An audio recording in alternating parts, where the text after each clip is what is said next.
সকাল সকাল ঘুম থেকে উঠি, বাহিরে প্রচণ্ড পরিমাণে বৃষ্টি হচ্ছে। তো বৃষ্টি দেখতে তো খুবই ভালো লাগে, সবচেয়ে বেশি ভালো লাগে বৃষ্টিতে ভিজতে পারলে।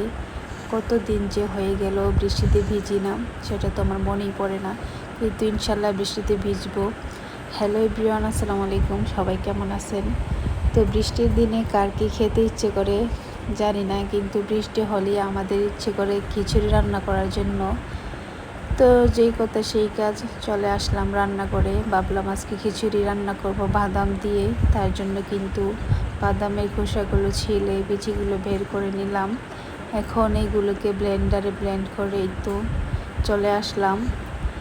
এখন শুরু করে দিব রান্না বান্নার বাকি যেগুলো দরকার সেগুলো। তো এখানে আমি গ্রাম থেকে পাঠানো হয়েছিল আতপ চাল, যেটাকে আমাদের গ্রামের ভাষায় আল্লা চাল বলা হয়। সিদ্ধ ছাড়া যে চালটা রাখা রোদে শুকিয়ে ভাঙানো হয় সেটাকে। তো যাই হোক, সেই চালটা দিয়ে আজকে রান্না করব খিচুড়ি। তারপরেই তো চালটা ভালোভাবে ধুয়ে পরিষ্কার করে এখানে যা যা উপকরণ লাগবে সবগুলো নিয়ে চলে আসলাম রান্না বান্না শুরু করে দেওয়ার জন্য। আরও বাকি মশলা তো আছেই, সেগুলো তো ধাপে ধাপে দেখতেই পাবেন। তারপরেই তো এখানে পরিমাপ মতো পানি নিয়ে চালগুলো দিয়ে দিলাম। চালগুলো দিয়ে দেওয়ার পর এক এক করে সব গুঁড়া মশলাও দিয়ে দিচ্ছি। তো গুঁড়া মশলার মধ্যে ছিল ধনিয়া, জিরা, হলুদ, লাল মরিচ। তো সবাই তো জানেন খিচুড়ি কীভাবে রান্না করা হয়। তারপর এখানে দিয়ে দিলাম আদা রসুন বাটা। আদা রসুন বাটা দিয়ে দেওয়ার পর এখানে কিছুটা টমেটো কুচি, গাজর কুচি আর কিছু কাঁচামরিচ দিয়ে দিব। তো সবগুলো দিয়ে দেওয়ার পর একসাথে একটু মিশিয়ে নেব। লবণও কিন্তু দিয়েছিলাম পরিমাপ মতো। তারপর আবারও টেস্ট করে যদি লাগে তখন দিয়ে দেব। এই তো সবগুলো মিশিয়ে নেওয়ার পর এখন ঢাকনা দিয়ে হাই হিটে আমি রান্না করে নিব। তারপরে তো দেখতে পাচ্ছেন কিছুক্ষণ পর পর আমি নেড়ে দিচ্ছিলাম যেন নিচ দিয়ে লেগে না যায়। যখন চালটা একটু ফুটে আসতেছে ঠিক তখনই আমি ঢাকনাটা খুলে রেখে দেব।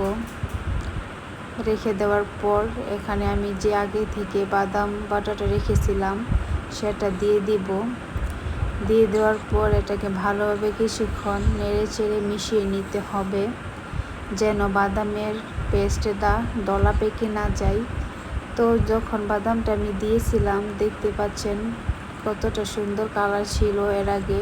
তারপর বাদামটা দিয়ে দেওয়ার পর কালারটা কিন্তু আবার চেঞ্জ হয়ে যাচ্ছে, একটু সাদা সাদা হয়ে যাচ্ছে, কারণ বাদাম দেওয়ার পর প্রথমে এমনই লাগে।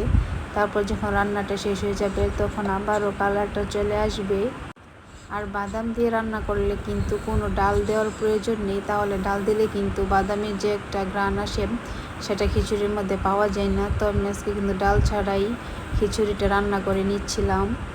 তো এখানে আমি খিচুড়ির জন্য ফোড়ন দেব, তার জন্য পেঁয়াজ কুচি, রসুন কুচি, তারপর এলাচ, দারুচিনি, তেজপাতা সবগুলো দিয়ে ভালোভাবে ব্রাউন কালার করে ভেজে নিয়েছিলাম।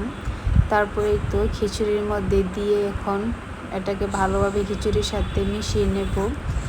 ভালোভাবে মিশানো হয়ে গেলে যখন আমি চুলার আঁচটা বন্ধ করে দেব ঠিক তখন এর উপর দিয়ে কিছুটা ধনিয়া পাতা দিয়ে ভালোভাবে মিশিয়ে ঢাকনা দিয়ে ঢেকে রেখে দেব। তো এখানে কিন্তু খিচুড়ি রান্নাটা কমপ্লিট, আর কোনো কিছু দিতে হবে না।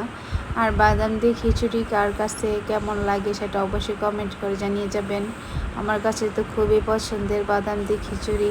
তো অনেক দিন পরই রান্না করলাম বাদামের খিচুড়ি।